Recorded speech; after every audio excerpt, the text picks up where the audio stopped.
यदि संसार में आपको भव सागर से पार जाना है और जिंदगानी सफल बनानी है तो काम करते रहो और नाम ना भूलो। कैसे नाम जपें काम के समय मैं करके बताता हूं। कैसे करना चाहिए? सबसे पहले जब हम सोकर उठें तो हमें क्या करना चाहिए? हम पहले तो ये निश्चित करें कि हमें उठना कब है। हमें कब उठना चाहिए? सूर्योदय के पहले। सूर्य उदय के पहले जो लोग उठ जाते हैं, जिस घर के लोग उठते हैं, कहते हैं सूर्य उदय के पहले आपके घर में झाड़ू लग जाए, आपका मेन गेट खुल जाए, खिड़कियां खुल जाएं और सूर्य का पहला प्रकाश यदि आपके घर पे आया तब तो आपके घर में सुख शांति और समृद्धि की कभी कमी हो नहीं सकती। जीवन में दुख वो लोग पाते हैं जिनके 7 बज गए, सूर्य भगवान आ गए, अभी तक दरवाजा नहीं खुले, खिड़कियां नहीं खुली, सो रहे हैं, राक्षस राज अभी सो रहे हैं। 7 बज गए, सूर्य भगवान सिर पे चढ़ रहे हैं, अभी तक आप सो रहे हैं। क्या ये हमारी सभ्यता, हमारा संस्कार है? ना, हमारे संस्कार हैं जब हम छोटे थे ना, ये दास अपनी बात कर रहा है, जब हम 10 वर्ष के थे तब हम मंदिर में पूजा करते थे। हम मंदिर में, हमारे पिताजी मंदिर में पुजारी थे, एक मंदिर की पूजा करते थे। तो हम जब 10 साल के थे तब हम 4 बजे स्नान करके 5 बजे पूजा खत्म करके और 5 से 6 बजे तक में सुंदर कांड का रोज पाठ करते थे, हनुमान चालीसा का रोज पाठ करते थे, रोज पाठ करते थे। 6 बजे, सवेरे 6 बजे मंदिर की पूजा और पाठ करके बाहर आ जाते थे अपने काम के लिए, और 6 बजे बाहर आकर गाय के लिए घास लेने के लिए खेत चले जाते थे। चारा काट करके गाय को खिलाते थे, फिर नाश्ता करते थे, फिर रोटियां, नाश्ते में रोटी और अचार खाते थे।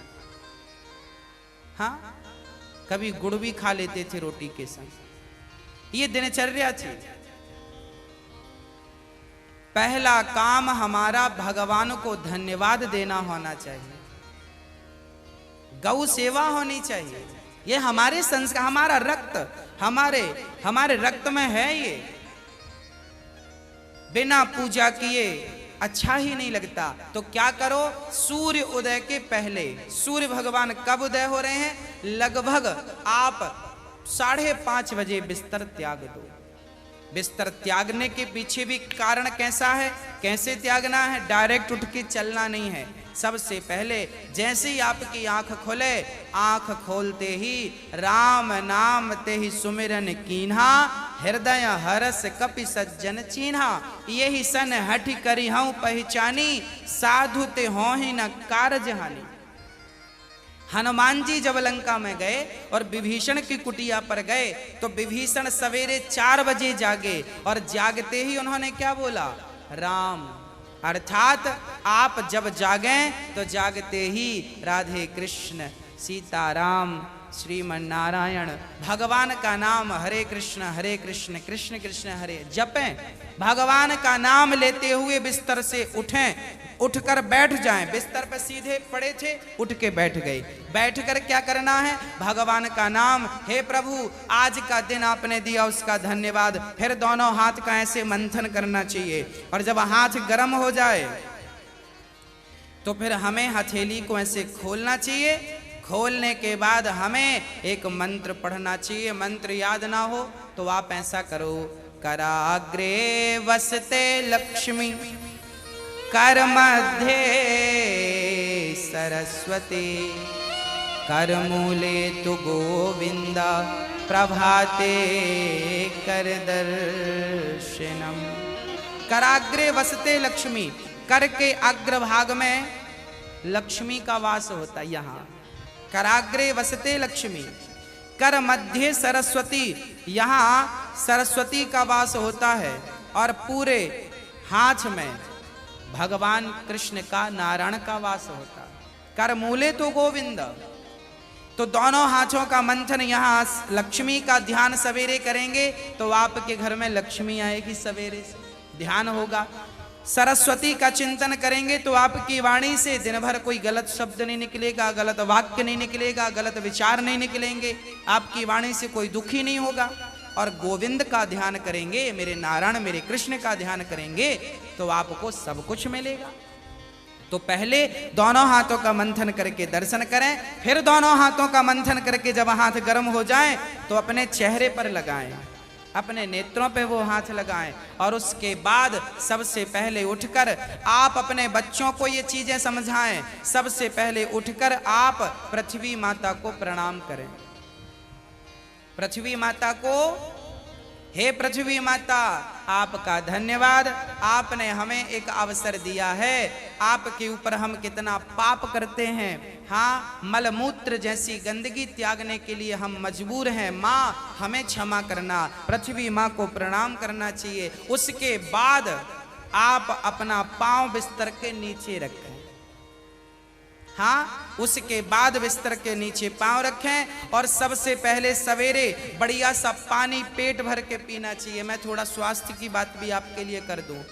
बच्चों को तो जानकर रात के तांबे का बर्तन जानते हैं, कॉपर, तांबे के लोटे में धुलकर पानी भर दो, उसे ढक दो और वही तांबे के बर्तन में जो रात भर से पानी पड़ा था उस पानी को सवेरे बच्चों को पिलाओ। वो तांबे के पात्र का जब पानी बच्चे पिएंगे तो वो बच्चों की बुद्धि प्रखर होगी, बच्चे प्रखर बुद्धि वाले होंगे। यदि आपके घर में चांदी का सिक्का है तो आप लोटे पर चांदी का सिक्का भी डाल सकते हैं, नहीं है तो कोई बात नहीं। चांदी का सिक्का जब लोटे पे डालेंगे और उसमें पानी भरेंगे, पानी का स्पर्श चांदी और तांबे से जब होता है तो पानी शुद्ध हो जाता है, पानी के दोष समाप्त हो जाते हैं और पानी की शक्ति बढ़ जाती है। अरे फिल्टर करने वाली मशीनें जो आपने घर में लगवा रखी हैं, आरओ, ये क्या करते हैं? ये पानी वेग से जाता है, टकराता है, टकराने से पानी की शक्ति घटती और बढ़ती है। सबसे ज्यादा शक्तिशाली पानी कौन सा? झरने का पानी। गंगा का पानी शक्तिशाली क्यों है? क्योंकि वो हजारों किलोमीटर की यात्रा करता है, पानी पत्थर से टकराता है, उसकी शक्ति बढ़ जाती है। तो चांदी और कॉपर की जब पानी स्पर्श करता है तो उसकी शक्ति बढ़ जाती है। वो पानी आप अपने बच्चों को पिलाएं, आप पिएं।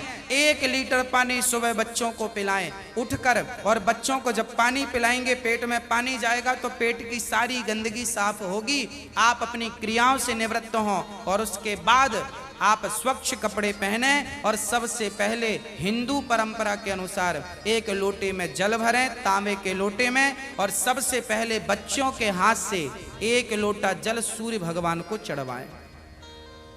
जिसकी बुद्धि बिल्कुल शून्य है, जिन बच्चों की बुद्धि कम है या शून्य है, ऐसे बच्चे यदि जल चढ़ाएं तो उनकी बुद्धि प्रखर हो जाती है सूर्य नारायण की कृपा से। आप सभी बच्चों को, हम सब हिंदुओं को, चाहे वो स्त्री हो या पुरुष हो, बालक हो या बालिका हो, सबको सूर्य भगवान को जल चढ़ाना चाहिए। कैसे चढ़ाएं? ओम सूर्याय नमः, आदित्याय नमः, भौमाय नमः, खगाय नमः, भास्कराय नमः। सूर्य भगवान के 12 नाम आप ले लीजिए और जल चढ़ाइए, सूर्य भगवान को प्रणाम कीजिए। खड़े खड़े 7 बार घूम जाइए, प्रदक्षिणा कीजिए। सूर्य भगवान की 7 परिक्रमा होती हैं, 7 प्रदक्षिणा कीजिए सूर्य भगवान की। और उसके बाद यदि आप पति पत्नी में कोई खटापटी चल रही है, झगड़ा चल रहा है, तो आप भी जल चढ़ाएं सूर्य भगवान को, पर उसमें आप थोड़ा सा गुड़ डाल लें, गुड़, मीठा पानी। जब मीठा जल चढ़ाएंगे सूर्य भगवान को तो आपके रिश्तों में मिठास बनी रहेगी। और मैं आपको बता दूं कि आप अपने बच्चों को जो जल चढ़वाएं वो सादा जल ना चढ़वाएं, उसमें थोड़ी कुमकुम डाल लो, रोली लाल कर लो पानी को, लाल पानी सूर्य भगवान को चढ़ाओ। रंगीन पानी सूर्य भगवान को, या चंदन घिस के डाल लो, एक केसर का पत्ता डाल लो। ऐसा रंगीन पानी जब सूर्य भगवान को चढ़ाएंगे तो आपके जीवन में भी नाना प्रकार के भक्ति के रंग, प्रेम के रंग, ज्ञान के रंग चढ़ेंगे। हाँ, तो सूर्य भगवान को प्रणाम करो। उसके बाद आप अपने घर से जो आपके मंदिर हैं घर पे, ठाकुर जी को बढ़िया पूजन करो। एक थाली साफ करो, थाली में बढ़िया सा एक स्टार बनाओ, चंदन का स्टार बनाओ, चंदन से स्टार बनाओ। उस स्टार, चंदन से स्टार बनाकर बीच में ओम ओम ओम लिखना चाहिए। और फिर जो खंड बचेंगे ना, स्टार बनाएंगे तो बीच में ओम लिखेंगे। आजू बाजू जो खंड बचेंगे उनमें आपको लिखना है, या तो आप लिखें श्री राधा कृष्णाभ्याम नमः, या तो आप लिखें श्रीमन नारायण, है ना। आपके जो भी इष्ट हैं उनका नाम लिखें। श्री राधा, एक खंड में लिखें श्री, फिर एक में रा, फिर धा, फिर राधा हो गया, फिर श्री कृष्णाभ्याम नमः ऐसा लिखें। श्री सीतारामाभ्याम नमः भी लिख सकते हैं। ऐसा लिख के फिर लड्डू गोपाल जी को उस पर बिठाओ। ठाकुर जी आपके घर पे होंगे ना, लड्डू गोपाल जी। आपने जब वो स्टार पर ये सब बना लिया तो वो यंत्र बन जाता है। उस यंत्र को जल डालकर पहले प्रणाम कीजिए। जल डाल के प्रणाम करके फिर उसे आप प्रेम से प्रणाम कीजिए, और प्रणाम करके फिर ठाकुर जी को बिठाइए। ऐसे देखिए टीवी पे दिख रहा है, ऐसे आपको बनाना है। ऐसे आपको बना के ओम, फिर उसमें तुलसी का पत्ता चढ़ाइए लिख करके सब में, और फिर उसको प्रणाम कीजिए। जल चढ़ाइए, तुलसी चढ़ाइए, ये एक यंत्र बन गया। और इसे प्रणाम कीजिए। फिर इसके ऊपर ठाकुर जी को बिठाइए, गोविंद को बिठाइए, बिहारी जी को बिठाइए, और बिठाकर फिर उन्हें स्नान कराइए। प्रेम से स्नान कराइए। कैसे स्नान कराएं? ऐसे स्नान कराएं, और बोलते रहिए श्रीमन नारायण नारायण नारायण। कुछ नहीं आए तो नारायण नारायण कीर्तन करते श्रीमन नारायण नारायण। ऐसे जल चढ़ाओ। जल चढ़ाने के बाद भगवान को अपनी गोद पर बिठाओ।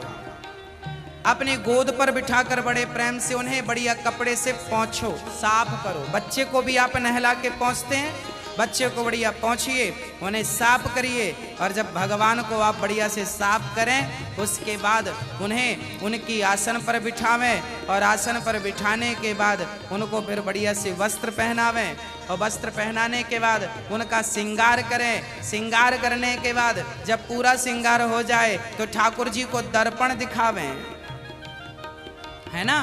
फिर भगवान जी को दर्पण, आप लोग भी दर्पण देखते हैं कि नहीं? ऐसे ही ठाकुर जी को दर्पण दिखाना चाहिए। प्रभु देखिए, आज दास ने आपका ऐसे श्रृंगार किया है, ये आपका श्रृंगार है, ऐसे दर्पण दिखाओ भगवान को। हाँ, भगवान को बढ़िया सा दर्पण दिखाओ। भगवान को दर्पण दिखाकर फिर उनको प्रणाम करो, और प्रणाम करते हुए कहो त्वमेव माता। बोलो मेरे संग सभी लोग, बोलो त्वमेव माता च पिता त्वमेव, त्वमेव बन्धुश्च सखा त्वमेव, त्वमेव विद्या द्रविडं त्वमेव, त्वमेव सर्वं मम देव देव। हाथ जोड़कर भगवान से कहो, हे प्रभु आप ही हमारी माँ हैं, हे प्रभु आप ही हमारे पिता हैं, हे गोविंद आपके सिवा हमारा इस सृष्टि में कोई नहीं है। हे प्रभु, माना कि मैं अपराधी हूँ, माना कि मैं पापी हूँ, पर मुझे स्वीकार करना आपका ही काम है भगवान। हे नाथ, मैं आपको कभी भूलूं नहीं। एक बार जरा सभी बोलिए, हे नाथ मैं आपको कभी भूलूं नहीं। हे नाथ मैं आपको कभी भूलूं नहीं। हे प्रभु, मैं सदा आपका स्मरण करता रहूं, सदा आपका चिंतन करता रहूं। हे नाथ, मैं आपको कभी भूलूं नहीं। ऐसी हमें प्रार्थना करनी चाहिए, भगवान को प्रणाम करना चाहिए, बढ़िया सी आरती उतारनी चाहिए, बढ़िया सा भोग लगाना चाहिए। और बढ़िया आरती उतार कर देखो, भोग भगवान को कई लोग ना भोग ऐसी रख देते हैं, ऐसे नहीं। भगवान को एक एक तोड़ करके जैसे हम बच्चों को खिलाते वैसे हमें खिलाना चाहिए, भोग ऐसे लगाना चाहिए। खिलाओ 5 बार, कम से कम 5 कौर तो खिलाओ, खिलाओ भगवान को। खिलाने के बाद फिर आचमनी से जल घुमाओ, भगवान को पानी पिलाओ, है ना, पानी पिलाओ भगवान को। बढ़िया पानी पिला के उनका मुंह पोंछो बढ़िया कपड़े से, ऐसे मुंह पोंछो भगवान जी का। मतलब भगवान को अपनी तरह प्यार करना है, बालक की तरह प्यार कर। माँ यशोदा क्या करती, गोद में बिठाती, खिलाती पिलाती, मुंह पोंछती थी। हमें भी वही स्नेह रखना भगवान से। भगवान प्रेम की तो भूखे हैं। वो वस्तुओं के सोना चांदी जिनके पांव लक्ष्मी दबा रही हैं, उन्हें हम क्या पैसा देंगे, उन्हें हम क्या सोना चांदी देंगे। भगवान प्रेम चाहते हैं, सोना चांदी नहीं चाहते। प्रेम से कोई पत्रम पुष्पम फलम तोयम यो में भक्त्या प्रेक्षति, प्रेम से खिलाओ तो सही, भगवान तो सब खाएंगे। प्रेम से खिलाओ, झूठा खिलाओगे तो शबरी माँ ने झूठे बेर खिला दिए। हाँ, सब खाते हैं, प्रेम होना चाहिए। अरे मेरा आपसे प्रेम है ना तो मैं आपके घर बासी रोटी भी खा लूंगा, और प्रेम नहीं है तो 56 भोग आप दे देना, हमें पसंद नहीं आएंगे। तो आप और हम जब प्रेम के भूखे हैं तो भगवान क्या वस्तुओं के भूखे हैं, वो प्रेम चाहते हैं, आपका स्नेह चाहते हैं।